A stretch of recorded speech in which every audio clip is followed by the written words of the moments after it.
গত 10 তারিখ পররাষ্ট্রনীতির সংস্কার নিয়ে আমার করা একটা এপিসোডের পর অনেকে অনুরোধ করেছেন যেন আমি ভারতের সাথে বাংলাদেশের কূটনৈতিক সম্পর্কের ভবিষ্যৎ এবং আমাদের করণীয় নিয়ে ভিডিও করি। আপনারা জানেন আমার গুরু খলিল ভাই, উনিও আমাকে ইমেলে তার যে মতামত জানাইছেন সেইখানেও তিনি বলছিলেন যে ভারতের সাথে কূটনৈতিক সম্পর্ক নিয়ে আমি সেইখানে কথা বলি নাই আগের এপিসোডে। ভারতের কূটনীতি বোঝা কোনো জটিল বিষয় না, কিন্তু আমার বুবু কাটাল রানী হাসিনা এই সহজ বিষয়টাকে আমাদের কাছে জটিল করে তোলার চেষ্টা করেছেন। অবশ্যই এটা ভারতেরই বুদ্ধি। তিনি নাকি ভারতকে যা দিছেন তা তারা সারা জীবন মনে রাখবে, তাই না? হ্যাঁ, দেখেছেন তো কি দিছে আর আমরা কি পাইছি তা আজকে দেখব। এই ভিডিওটা শুধু আমাদের সরকারের জন্য না, কূটনীতিকদের জন্য না, বরং কৃষক, ছাত্র, জনতা সহ বাংলাদেশের সকল নাগরিকের জন্য গুরুত্বপূর্ণ। কেন? কারণ আমাদের একমাত্র শত্রু হইল ভারত। জি না, আমরা একা তাকে শত্রু জ্ঞান করি না, তারাও আমাদের শত্রু বলেই মনে করে। এই শত্রু শত্রু খেলা তারাই শুরু করেছে, আমরা শুরু করি নাই। এটা আমার অনুমান না, আজকে প্রমাণ করব এবং সবাইরে জানাবো প্রমাণ সহকারে। না হইলে বিপ্লবকে ব্যর্থ করার যেসব চেষ্টা ভারত করবে তা মোকাবেলা করা আমাদের দিয়ে সম্ভব হবে না। গত 16 বছর হাসিনা যেভাবে আমাদের সরকারের সব দপ্তরে ভারতের স্থানীয় দালালদের ঢুকাইতেছে, তাতে আমাদের জন্য নতুন করে সব ঢেলে সাজানো ছাড়া কোনো গতি নাই। যাই হোক, অনেক কথা আছে, তাই চলেন প্রথমেই দেখে নিই ভারতের কূটনীতিক দর্শন কি বলে। তারা কিভাবে আমাদের দেশটাকে দেখে, তারা কিভাবে কূটনীতিকে দেখে, কূটনীতি তাদের কাছে কি। ভারতের কূটনীতিতে চাণক্য কৌটিল্যকে তাদের মন্ত্রগুরু বলে মনে করে। এই কৌটিল্য হলো খ্রিস্টপূর্ব 300 শতাব্দীর দিকে ভারতবর্ষের রাজা চন্দ্রগুপ্ত মৌর্যের প্রধানমন্ত্রী। তিনি রাষ্ট্র পরিচালনার উপর একটা বই লিখেছিলেন, অর্থশাস্ত্র নামে। এই বইটা প্রায় দ্বাদশ শতাব্দী পর্যন্ত প্রাচীন ভারতে ব্যবহার করা হইতো। তবে ভারতে মুসলিম সাম্রাজ্যের বিস্তারের পর থেকে এই বইটা কেউ আর খুঁজে পায় নাই। মুসলমান শাসনকর্তারা ভারতের প্রাচীন ফিলোসফিকে জয় বাংলা করে দিছিল। যাই হোক, পরে 1905 সালে আবার সবার অজানা এই মাস্টারপিস ভারতের একজন কৃষক উদ্ধার করছিল এবং একজন সাধারণ ব্রিটিশ সেই বইটা ভারতে সংরক্ষণ করার ব্যবস্থা করে। আর বর্তমানে এই অর্থশাস্ত্র, কৌটিল্যের অর্থশাস্ত্র ভারতের প্রধানমন্ত্রী মোদী, পররাষ্ট্রমন্ত্রী জয়শঙ্কর থেকে শুরু করে অনেক নতুন পুরানো নেতার রাজনৈতিক আদর্শে পরিণত হয়েছে। ভারত আবার কৌটিল্য ইকোনমিক কনক্লেভ করার মাধ্যমে এই দর্শন সবার কাছে খাওয়াইতে চায়, দেখাতে চায় এটা আমাদের অরিজিনাল জিনিস, বুঝছাও। এটা ইন্টারেস্টিং গল্প বলি এই কৌটিল্য প্রসঙ্গে। চন্দ্রগুপ্ত মৌর্যকে কৌটিল্য মানে তার প্রাইম মিনিস্টার সামান্য পরিমাণে খাবারের সাথে একটু একটু করে আর্সেনিক মিশাই দিত, মানে সেকো বিষ যেটাকে বলে। কেন? উদ্দেশ্য ছিল যে একটু একটু করে বিষ খাওয়াইলে তার শরীরে বিষের বিরুদ্ধে একটা প্রতিরোধ ক্ষমতা গড়ে উঠবে, যাতে শত্রুরা তাকে বিষ প্রয়োগে হত্যা করতে না পারে। এটা কিন্তু খুব সাইন্টিফিক, কারণ আধুনিক চিকিৎসা বিজ্ঞানও মিথ্রিডাটিজম বলে একটা শব্দ আছে। এর মাধ্যমে অল্প অল্প মাত্রা বিষ গ্রহণ কইরা বিষের প্রতি প্রতিরোধ ক্ষমতা গড়ে তোলা সম্ভব। ঠিক যেভাবে অ্যান্টিবায়োটিক রেজিস্ট্যান্স হয় না ব্যাকটেরিয়ার, জীবাণুর, ওই রকম আর কি উঙ্কা। তো কথিত আছে যে একবার চন্দ্রগুপ্ত মৌর্যের রানী দুর্ঘটনাক্রমে ওই খাবারটা একটু খেয়ে ফেলে, আর্সেনিকযুক্ত খাবার। রানী তখন সন্তান সম্ভব ছিলেন, তো বিষের প্রভাব থেকে তার অনাগত সন্তানের বাঁচানোর জন্য রানীর পেট চিরা কৌটিল্য শিশুকে বাইর করছিল। এটাই হইতেছে ইতিহাসের প্রথম সিজারিয়ান সেকশন, বুঝাও। এই ছেলের নাম হইতেছে বিন্দুসার। বিম্বিসার না আবার কলে বিন্দুসার। বিন্দুসারের ছেলে হইতেছে সম্রাট অশোক। বুঝা গেছে? জীবনানন্দের বর্ণনাটা সেন যখন পড়ি না, উটি লেখা আছে না, বিম্বিসার অশোকের ধূসর জগতে সেখানে ছিলাম আমি। এই বিম্বিসার অশোক বইলা একটা ধাঁধা লাগাই দেন কিন্তু জীবনানন্দ। বিন্দুসার অশোক হইলে পিতা পুত্র হইতো, তাই না? এটা না কইরা একটা টুইস্ট দিছে বিম্বিসার কইয়া। এখানে এসে মনে হয় আসলে কি ঠিক পড়তেছি না ভুল পড়িচ্ছি না, তো সেই সময়টা ধূসর হয়ে যাওয়ার জন্য এরকম হয়েছে নাকি? বুঝাও কি সুন্দর, এটা কাব্যিক একটা মোহের মধ্যে ফেলা দেয়, বুঝেছেন? জীবনানন্দের এটা কলে মুন্সিয়ানা। তো আমার কাছে ওই যে পাখির নীরের মতো চোখ তুলে নাটোরের বনলতা সেন এই লাইনের চাইতে ওই যে বিম্বিসার অশোকের ধূসর জগতে এই লাইনটা আরো বেশি কাব্যিক বলে মনে হয়। যাই হোক, কাব্যবাদ দিই, হ্যাঁ, আসল আলাপে আসি। কেন কৌটিল্যের অর্থশাস্ত্র সম্পর্কে আমাদের জানা এবং বোঝা জরুরি। ভারত আমাদের শত্রু রাষ্ট্র না বন্ধু রাষ্ট্র? এই প্রশ্ন সবাই করলেও কোনো রাজনৈতিক দল কখনোই সরাসরি উত্তর দিতে স্বাচ্ছন্দ্য বোধ করে না, ভয় পায় আর কি। কখন ভারত তাদের গদি নড়ায় দেয়, তাই বলে সবাই যে কবে যে ভারত আমাদের বন্ধু রাষ্ট্র তা কলে না। এটাই আমাদের সমাজে ইনশাল্লাহ বলার মতোই সত্য।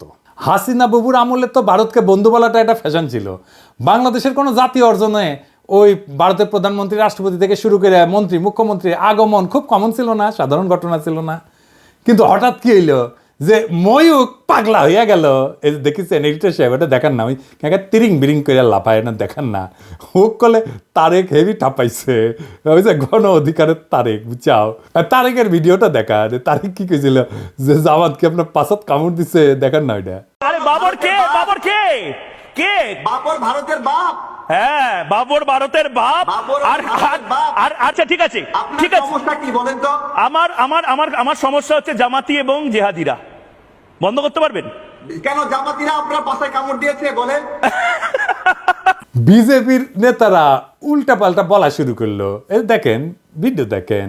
বাংলাদেশের সঙ্গে যুদ্ধ ভারতের কাছে তো কয়েকদিনের ব্যাপার নয়, কয়েক মিনিটেই ফয়সলা হয়ে যাবে। তা আমরা বড় ভাই হিসেবে চিমটি কাটছে, আঁচড় কাটছে, সহ্য করছি, তো বেড়া আমরা দেবই। বাংলাদেশের সীমান্তে কাঁটাতারের বেড়া বসানোর দরকার হইল, দেখেছেন? আরো কত কি। আসলে বাংলাদেশের সাথে ভারতের কোনো বন্ধুত্ব সম্পর্ক নাই, কখনো ছিল না। তবে ভালো সম্পর্ক আছে তার সেবাদাসী হাসিনা, তার দল আওয়ামী লীগের সাথে। আমাদের পররাষ্ট্র মন্ত্রণালয়ে যারা ভারতে কাজ করেছেন তারা সবাই জানেন যে ভারত আমাদের কতটা নিচু চোখে দেখে। যারা ঘুরতে গেছেন, চিকিৎসা নিতে গেছেন, তারা জানেন যে মুম্বাইতে তো বাংলাদেশের পাসপোর্টধারীদের তারা হোটেলে বুকিং পর্যন্ত দেয় না, দেখেছেন? হাসিনার আমলেও ভারত শুধু আমাদের থেকে সুবিধাই নিছে, কিচ্ছু দেয় নাই। ট্রানজিট নিছে, চট্টগ্রাম পোর্ট দিয়ে মালামাল পরিবহনের অনুমতি নিছে, বাংলাদেশকে ভারতের মনোপলিতে পরিণত করেছে, আমাদের সরকারি প্রতিষ্ঠানগুলোকে শেষ করে দিছে। বিনিময়ে আমরা কি ওই মুজিবের আমলে স্বাক্ষর করা ফারাক্কার ন্যায্য পানির হিস্সা পাইছি? পাই নাই। আমরা কি হাসিনার আমলে তিস্তা চুক্তি দিয়া পানির ন্যায্য হিস্সা পাইছি? পাই নাই। তার কারণ কি? কারণটা হইতেছে কৌটিল্যের একটা থিওরি আছে, mandala theory. Mandala Nelson Mandela না, মান্ডালা মন্ডো থিওরি আর কি। তার মানে কোন রাজার পাশের রাজ্য তার বন্ধু না, পাশের রাজ্য হইল তার বন্ধু, বুঝছাও? চলেন একবার ম্যাপ দেখে আসি।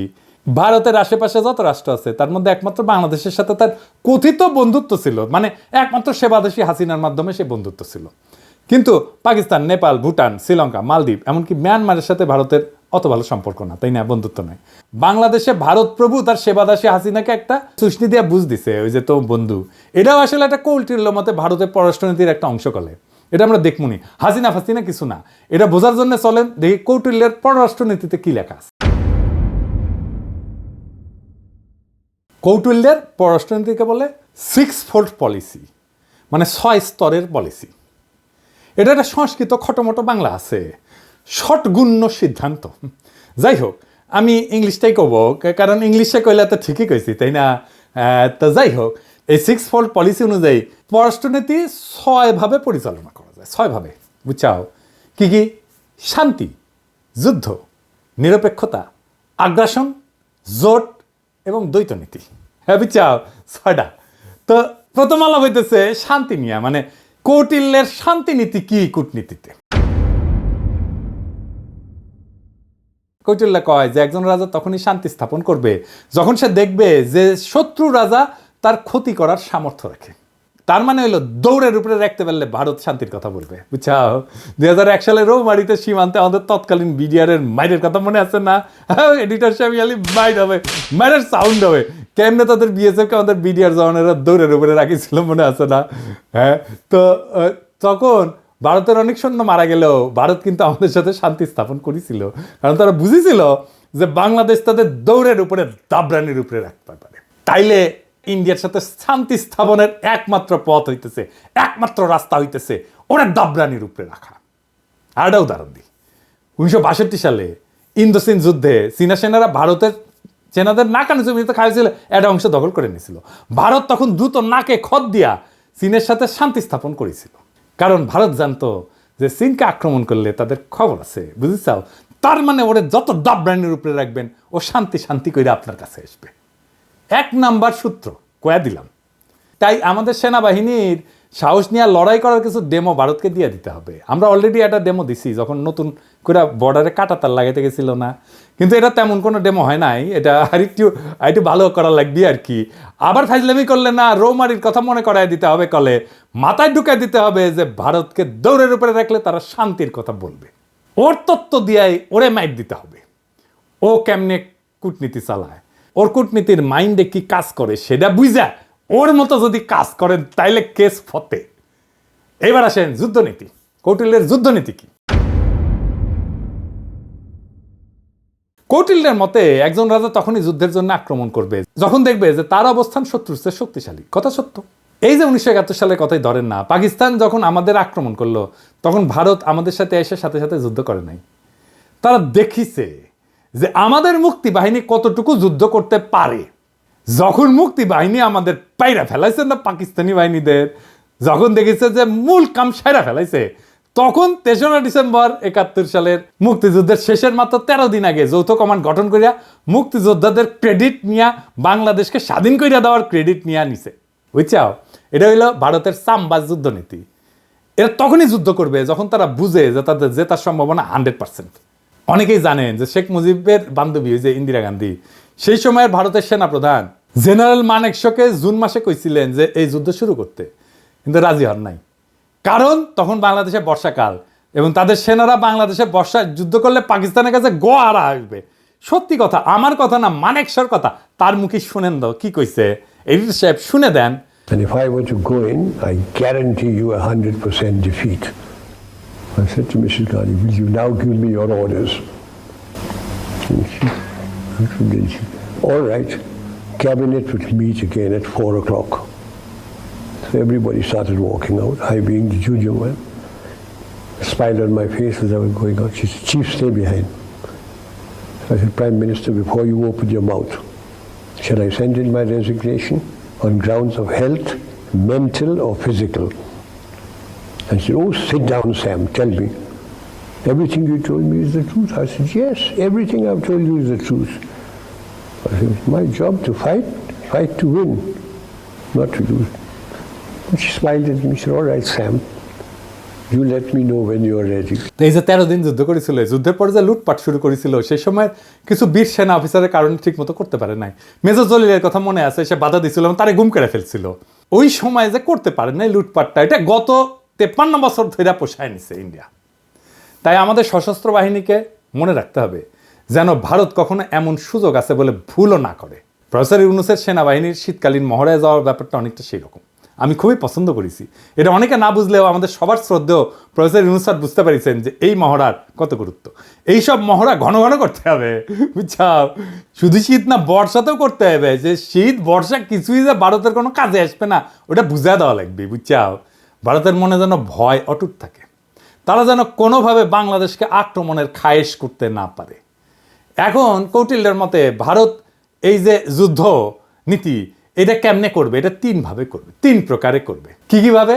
এটা হইতেছে সরাসরি যুদ্ধ, এটা হইতেছে গোপন যুদ্ধ, কিছু কথা থাক না গোপন, আর এটা হইতেছে অঘোষিত যুদ্ধ, মানে ঘোষণা না দিয়া যুদ্ধ, বুঝছাও? ভারত আমাদের সাথে সরাসরি যুদ্ধে যাবি না, ওই সাহসী নাই। ওই যে বুঝিছে না, এখানকার পোলা পাইন এবং বন্দুকের সামনে বুক পাইতা দেয়, তারপরে নড়ে না। তো এর সাথে যুদ্ধ করা যায়। তারা কি যুদ্ধ করবে? গোপন এবং অঘোষিত যুদ্ধ তারা সবসময় করে আসতেছে এবং এটা করে আসবে। চলেন দেখি সেটা কিভাবে করবে।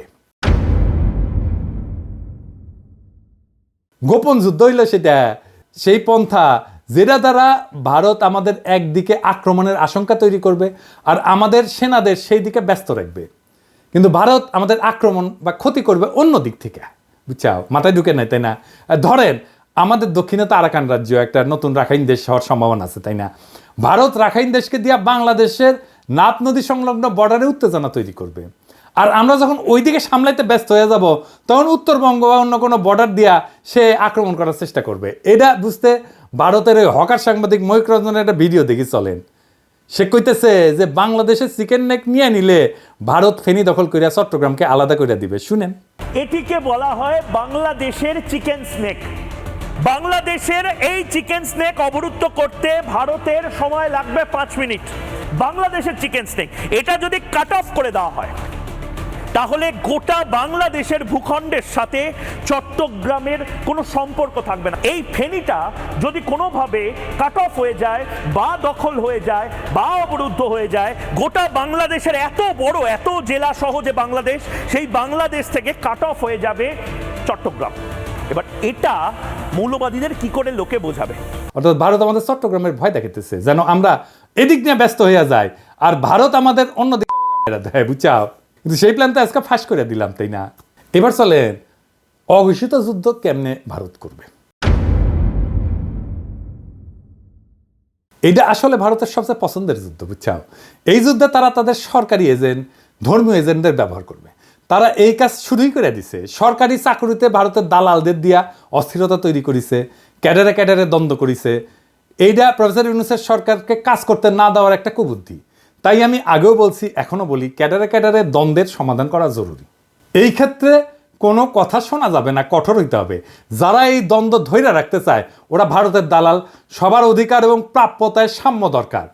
তারপর যদি আমলারা যদি কাজ ঠিক মতো না করে তাহলে পাছায় লাথি দিয়ে চাকরি থেকে বের করে দেন। আমি গত ভিডিওতে তো পররাষ্ট্র অফিসারদের সুযোগ সুবিধার কথা কইছিলাম, তাই না? প্রশাসন ক্যাডার মনে হয় আমার উপর মাইন্ড করেছে যে দাদা তো ওদের কথা কইলে আমাদের কথা কিছুই কয় নাই। হ্যাঁ, এবার বুঝেন কেন বলছি। যতদিন ক্যাডার ক্যাডার দ্বন্দ্ব থাকবে ততদিন আমাদের সার্বভৌমত্ব ভারতের আগ্রাসী নীতির হাতে পরাজিত হওয়ার সম্ভাবনা থাকবে। এটা তো আমরা হতে দেবো না, তাই না? তবে সুযোগ সুবিধা পাওয়ার পর আমার কূটনীতিক সহ 25 ক্যাডারের ভাই বোনেরা যদি কাজ না করেন আর ভারতের সামসামি না ছাড়েন তাইলে আপনাদের কোলে খবর আছে, কইয়া দিলাম, বুঝছেন? আমি যখন ধরি না তখন কিন্তু কচ্ছপের কামড় দিয়া ধরি। আর একটা উদাহরণ দিই, ওই যে চিন্ময় প্রভুপাদের কথা মনে আছে না? ওরে দিয়া ভারত সুন্দর একটা গেম সাজাইছিল করলে যেন হিন্দুরা এই সরকারের বিপক্ষে কাজ করে। সাথে ভারতের কিছু বেতনভোগ বাংলাদেশি দালালও ছিল, ওই যে প্রথম আলো, তার দিল্লি স্টার, এটা আছেই। কিন্তু স্যার সেই ওখানে আসার মেরে দিচ্ছে ভালো করিয়া।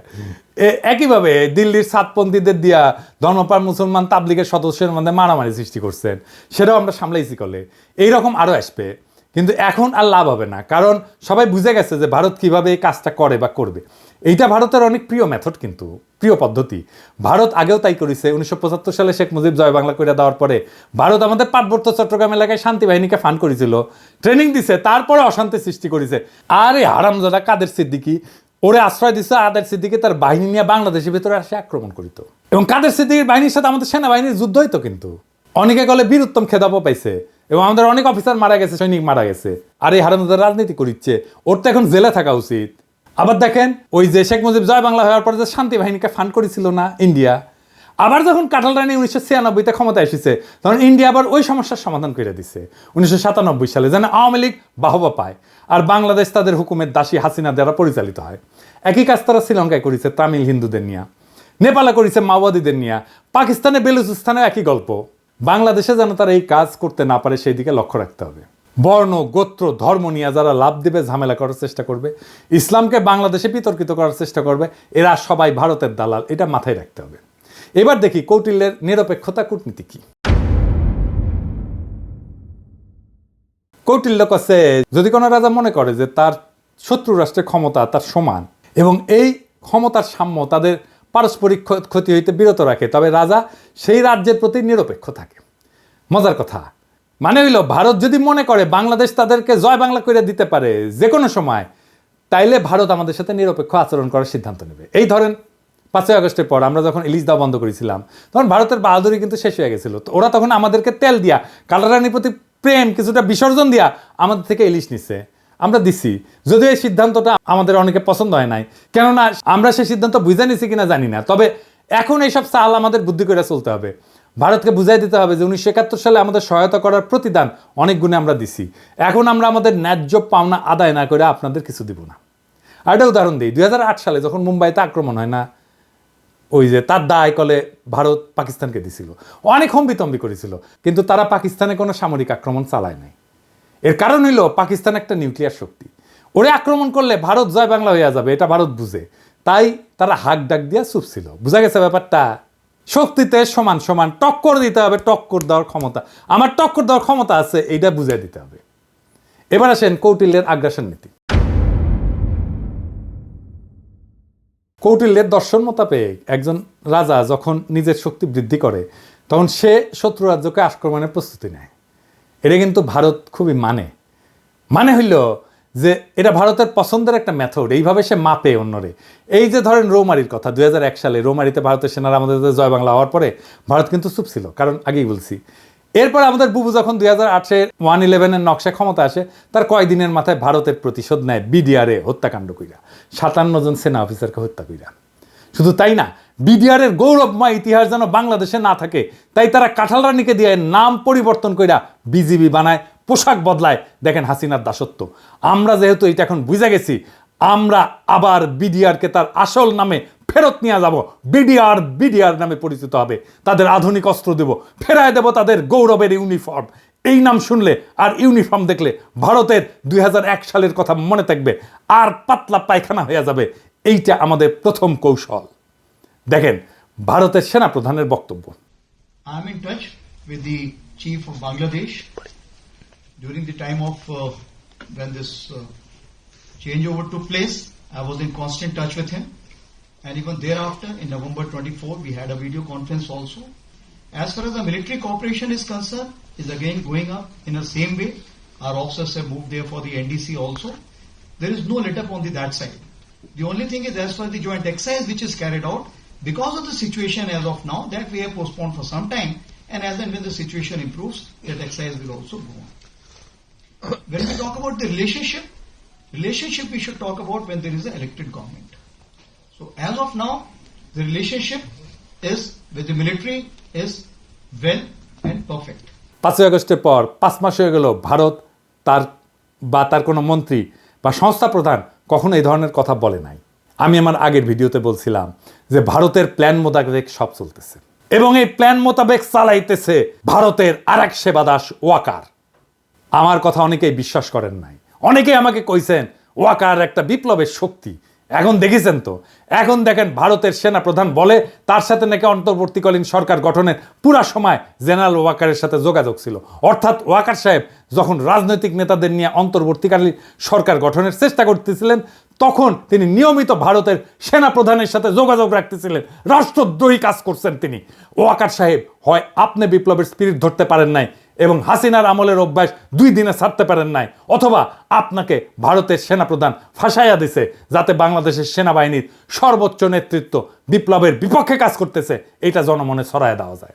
এইটা বাংলাদেশকে এবং বাংলাদেশের মানুষের মনোবল ধ্বংস করার চেষ্টা। এভাবেই গত 5 মাস ভারত নিজেদের কৌশল ঠিক করেছে এবং বাংলাদেশের সকল মানুষকে এটা বোঝানোর চেষ্টা করতেছে যে ভারত এখনো আমাদের প্রভু। এবং এইটা বোঝানোর জন্য তাদের প্রথম টার্গেট আমাদের হাসিনা বাবুর ফুফাতো বোনের জামাই সেনাপ্রধান ওয়াকার সাহেব। আমি অবাক হই যে সমস্ত সেনা সদর বা আন্তঃবাহিনী জনসংযোগ পরিদপ্তর এই নিয়ে কোনো কথা বলেন নাই, আর ভারতের দালাল বাঙ্গুয়েলিটারা বৈশাখী নিজেদের দেখতেছে আর নিজেদের হারানো প্রভাব পুনরুদ্ধারের স্বপ্ন দেখতেছে। প্রথম আলো গং এখন এইগুলা নিয়ে পুরা গল্প বানাবে ফায়াজ করিমের মতো। এইসব বাংলাদেশ বিরোধী ভারতীয় এজেন্টদের যেখানে দেখবেন সেখানেই এদেরকে জয় বাংলা কইরা দিতে হবে। এখন দেখেছেন তো জেনারেলদের বাসায় হাসিনার লোক, আওয়ামী লীগের লোকেরা লুকে আছে, দেখেছেন? ফ্ল্যাট মালিক কে? ফ্ল্যাট মালিক হচ্ছে মাহবুব সামদ চৌধুরী। Major general? জি। উনি এখন বর্তমানে কোথায় আছে? উনি এসএসএফ আছে। এসএসএফ আছে, ডিজি? জি।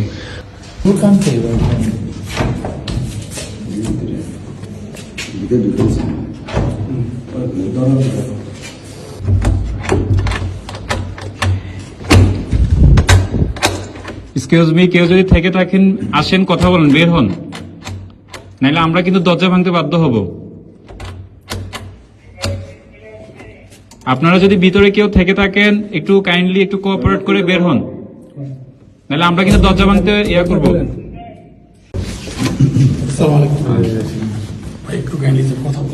না বলেন কে? ভাই আমি তো স্যার সামনে আসেন, সামনে আসেন, সমস্যা নাই। বলেন। মহিলা বন্ধ করে আপনি প্রশ্ন দিলেন।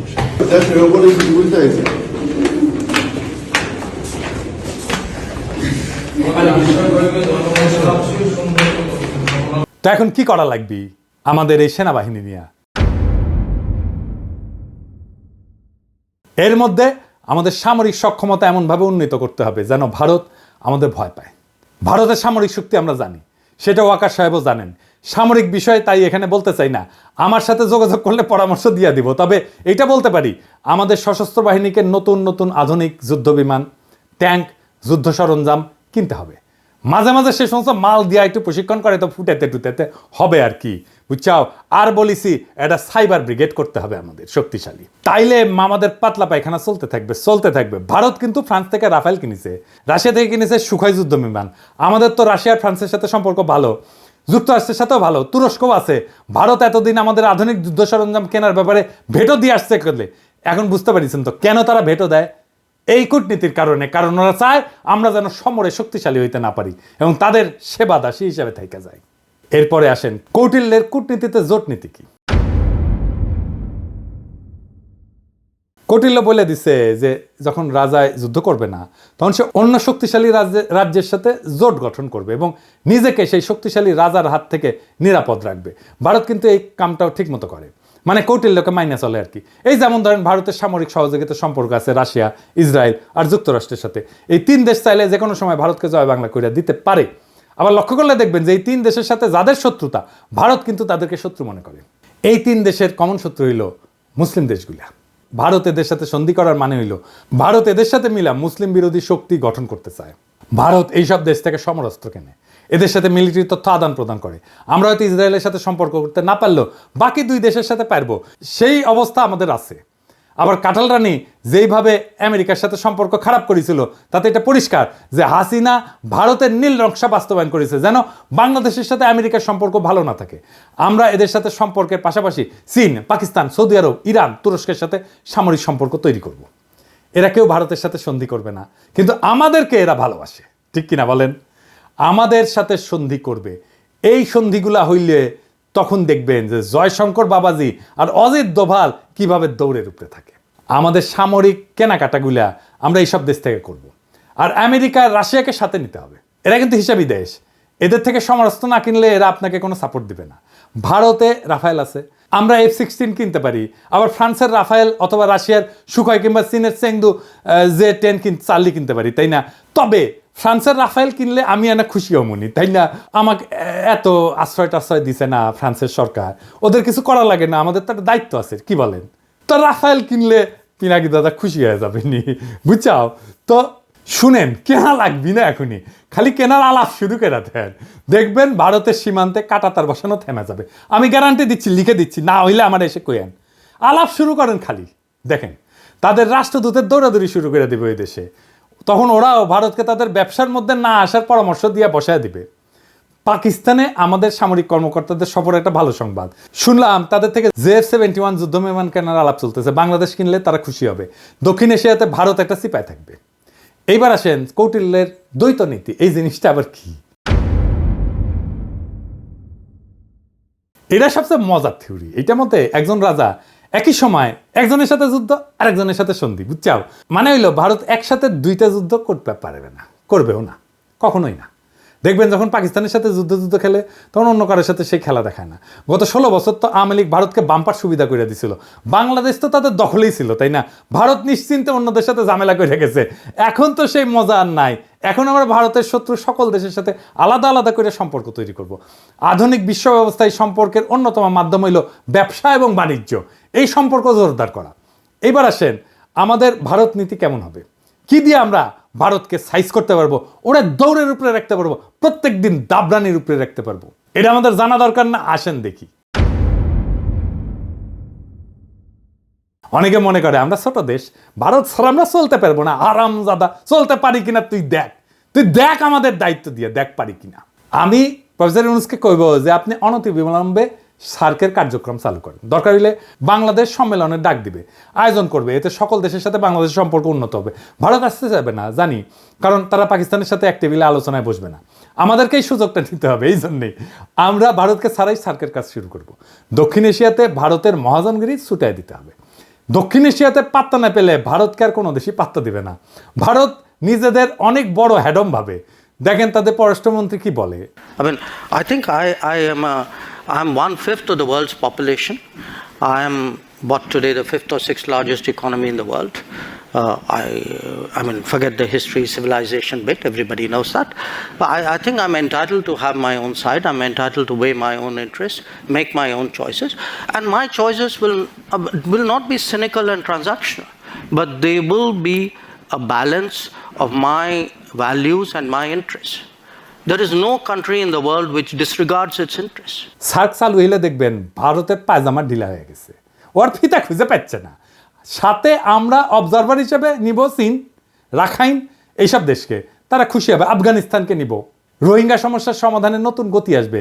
আর ইন্ডিয়াকে আমরা বাস দিতেই থাকবো। আগে কইছিলাম যে ভারত তার কোনো প্রতিবেশী দেশকে বন্ধু মনে করে না। আমরা ভারতকে বন্ধু মনে করার কোনো ঠেকা নাই আছে, ওরাই তো মনে করে না।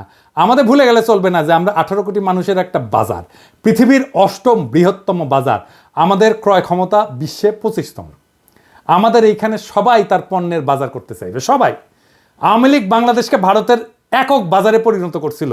বিগত 5 বছরে, বিশেষ করে কোভিডের পর ভারত থেকে আমাদের আমদানি কতটা বাড়িছে দেখেছেন? দেখেন, শুধু 2022 সালে ভারত থেকে বাংলাদেশ আমদানি করেছিল $14 বিলিয়ন, আর যেখানে বাংলাদেশ থেকে ভারত আমদানি করেছিল মাত্র $2 বিলিয়ন। মানে হইল হাসিনা বাংলাদেশের টাকায় ভারতের কোভিড থেকে হওয়া ক্ষয়ক্ষতি মিটানোর ঠিকানি ছিল। না হলে ভারতের এত দুঃখ অর্থ কারণ দেখি না। ভারতের সাথে আমাদের ব্যালেন্স অফ ট্রেড হবে সমান সমান, লাগলে আমাদের পক্ষে বেশি হবে, কারণ ভারতের জনগোষ্ঠী আমাদের 10 গুণ। আমরা যা ভারত থেকে কিনবো, ভারতের আমাদের 10 গুণ কিনতে হবে আমাদের কাছ থেকে। ভারত আমাদের থেকে সমান সমান আমদানি না করলে আমরা ভারত থেকে পণ্য আমদানি বন্ধ রাখবো। ভারত থেকে আমরা সবচেয়ে বেশি আমদানি করি তেল, তুলা, পশুখাদ্য, মোটরযান ইত্যাদি। এইগুলো আমাদের নিকটবর্তী দেশগুলো থেকে সহজেই আমদানি করা সম্ভব। আমরা এই সেক্টরগুলোতে চোখ রাখবো, আর এই সেক্টরগুলোতে ভারত থেকে আমদানি বন্ধ না করা হইলে আমরা দরকার হলে রাস্তায় নামবো, আবার সংগ্রাম করব। মেসেজ ক্লিয়ার, ভারতের একচেটিয়া আমদানি বাদ, লাগলে চীন থেকে আমদানি হবে, লাগলে রাশিয়া থেকে আমদানি হবে। ওদের সাথেও ব্যালেন্স অফ ট্রেডের অবস্থা ভালো না। তবে ভারতের শত্রু আমাদের বন্ধু হইতেই পারে, আর আমাদের সাথে ফাজলামি করলে আমরা চীনকে দিয়ে ভারতের কান চুলকাইতে পারবো। তখন ভারত বুঝবে যে কৌটিল্য আমরাও বুঝে গেছি, বুঝছাও। আর বুঝেছেন তো, আমি তো কইছিলাম যে রাশিয়া থেকে ট্রাক কেনা লাগবে। এই যে দেখেছেন না ট্রাক কত সুন্দর, দেখেছেন? রাশিয়া থেকে ট্রাক কেনেন, ইন্ডিয়ার ট্রাক দিয়ে কি করবেন? দেখেছেন, মুখে হাসি ফুটেছে। এই যে আমার ক্ষুদ্র ভাতারা খুশি হয়ে গেছে রাশিয়ার ট্রাক দিকে। তা আমাদের ভারত নীতি খুব সোজা। 1971-এর পর থেকে আওয়ামী লীগ যে চুক্তি করেছে ওইগুলো আমাদের পুনর্বিবেচনা করতে হবে। ভারত যদি কোনো চুক্তি না মানে, তাহলে আমরা সব চুক্তি বাতিল করে দেব। ভারত বাংলাদেশের 64টা অভিন্ন নদীর একটা নদীতে যদি ঠিক মতো পানি না আসে, তাহলে ভারতের ট্রানজিট বন্ধ করে দেওয়া হবে। সীমান্তে ওদের শাকসবজি কাঁচামাল যেন পয়সা নষ্ট হয়ে যায়। একবার এই কাজ করে দেখবেন ভারত কিভাবে সোজা হয়ে থাকে। আমরা যেভাবে হাসিনার রেমিটেন্স বন্ধ করে দিছিলাম না, ঠিক সেইভাবে ভারতের বাংলাদেশ থেকে উপরি কামাই যদি বন্ধ করে দেন, তাহলে দেখবেন ওই সোজা। ভারতে কেউ শপিং করবেন না, ভারতে কেউ চিকিৎসা করতে যাবেন না। ভারতের টিভি চ্যানেল বাংলাদেশে চালানো হলে বাংলাদেশের টিভি চ্যানেলগুলো ভারতে চালাতে দিতে হবে। আমাদের টিভি চ্যানেল টাকা দিয়ে কিনতে হবে ওদের। এই বাজার হারানোর ভয় ভারতের মধ্যে ঢুকলেই দেখবেন সব ঝরঝরা। সেদিন দেখলাম বাংলাদেশ সরকার ভারত থেকে 1137 কোটি টাকার ডিজেল কিনবে বলে সিদ্ধান্ত নিচ্ছে। কি আর করবো, কি আর বলবো, বুঝতে পারছি না। জুলাই বিপ্লবের পরে আমাদের প্রায় 2000 ছাত্রছাত্রী প্রাণ হারাইলো ভারতের সেবাদাসী হাসিনার পুলিশের গুলিতে। এখন আমাদের ডিজেল কেনার জন্য আর ভারত ছাড়া কারোর চোখে পড়ে না। তো এই জ্বালানি উপদেষ্টার সাথে আমার অনেক বন্ধু বান্ধব ওনারা সম্মান টন্মান করে, সেজন্য কিছু কইছিলাম না এতদিন। কিন্তু বুঝেন জ্বালানি উপদেষ্টা সাহেব, কামটা আপনি খুব খারাপ করেছেন। আপনারা ওয়ার্নিং দিলাম, ডিজেল কেনার জায়গা পান না আপনি। হ্যাঁ, আরও তো 6টা দেশ থেকে তো ডিজেল তেল কিনতেছেন। এই যে দেখেন তো, ওই 6 দেশ থেকে ডিজেল কেনা যেত না কেন? ভারত থেকে তেল কেনার দরকার পড়লো, কুরকুরানিটা কই? জ্বালানি উপদেষ্টা সাহেব, আপনাকে জাতির সামনে এই প্রশ্নের উত্তর দিতে হবে।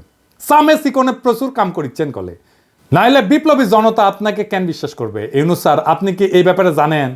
নাকি বিএনপির সাথে সমঝোতা হওয়ার পর এখন বিএনপির চাপে আপনারা এই সিদ্ধান্ত নিতেছেন? নিলে জানান, আমরা তো আছি। যেই দল গত 10 বছরে মুরগির ক্ষোভ থেকে বাইরে হতে পারে নাই, সেই দল এখন নিজেদের জুলাই আন্দোলনের মাস্টার মাইন্ড বলে, আবার ক্ষমতা আসার জন্য ভারতের সাথে আতাত করে, যেন ভারতের প্রভুত্ব বাংলাদেশে টিকে থাকে। এমনিতে আপনাদের জনসমর্থন কেমন এটা তো বুঝতে পারছেন। মানে ওই দলকে কইতেছি যে আসতে চায় ক্ষমতায়, তারপরে যদি ভারতের দাস হিসেবে পরিচিত পান, তাহলে ক্ষমতা আসলেও সে ক্ষমতা ধরে রাখতে পারবেন না। হাসিনারে নামাইতে যদি 36 দিন লাগে, আপনারা 36 ঘন্টায় নামায় দেওয়া যাবে। খুব সাবধান, এটা ইন্টারনেটের যুগ, উন্নত প্রযুক্তির দুনিয়ায়, কিন্তু সরকার চালানোর অভিজ্ঞতা আপনাদের নাই। আমরা জানি কিভাবে কি করতে হয়, আপনাদের চেয়ে আমরা অনেক ধাপ আগে। আমাদের সাথে পরামর্শ করেন, নইলে কি করতে গিয়া কি খায়া ফিরে আসবেন তা কিন্তু বুঝবার পারবেন না। ভারতে আমাদের সব কাজ স্লো করে দিতে হবে, দূতাবাসে আমাদের লোকের সংখ্যা কমায় দিতে হবে, পররাষ্ট্র উপদেষ্টা এই জিনিসটা ভালো করে খেয়াল রাখবেন, ওই লোক দিয়ে আমাদের আসন্ন বন্ধু দেশের মিশনগুলোকে শক্তিশালী করেন।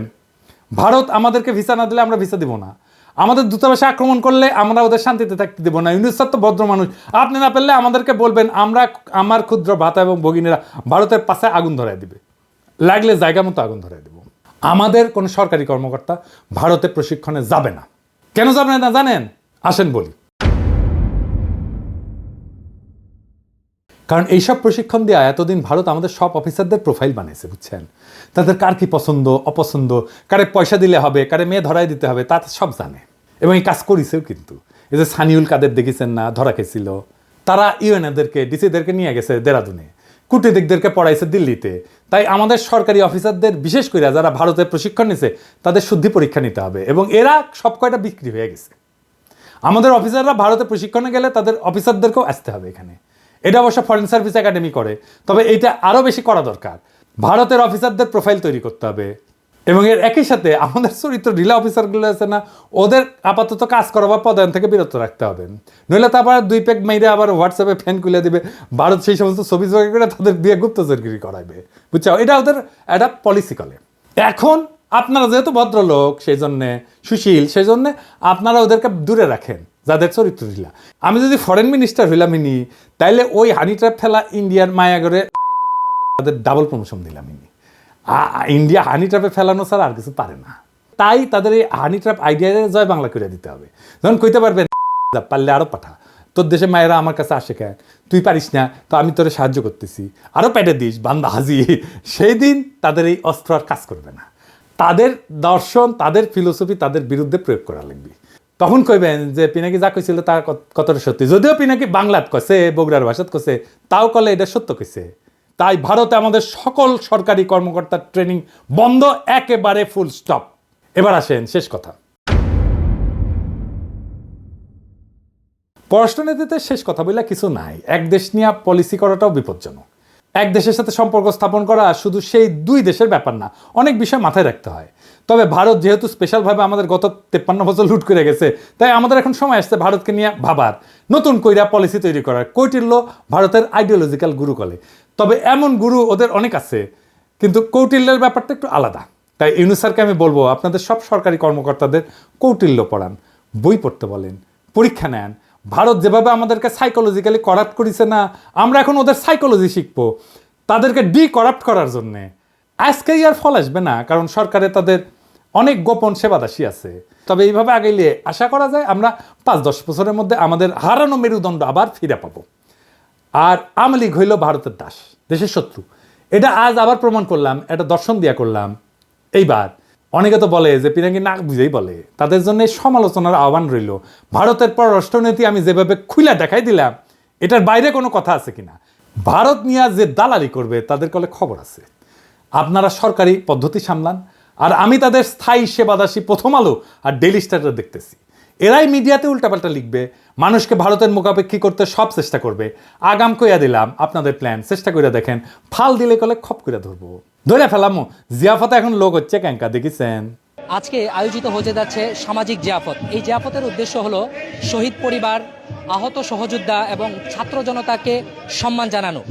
এই জিয়াফতে 5000-এর অধিক মানুষকে গরু জবাই করে খাওয়ানোর ব্যবস্থা করা হয়েছে। আমরা যদি চারপাশটা একটু দেখাই, আপনারা এই পাশটায় দেখেন কি পরিমাণ মানুষ এখানে স্বেচ্ছায় এসে উপস্থিত হয়েছে। তাদের উপস্থিতি প্রমাণ করে শহীদদের প্রতি সাধারণ মানুষের এবং আহতদের প্রতি সাধারণ মানুষের ভালোবাসা এবং আবেগ কতটা বেশি। বাড়ির সামনে কলে গরু ফেলামু আর জব দেবো, গরু ফেলামু আর জব দেবো, কাইন্দা কলে কুল পাবেন না। তখন আবার কয়েন না সাবধান করি নাই। ইনকিলাব জিন্দাবাদ।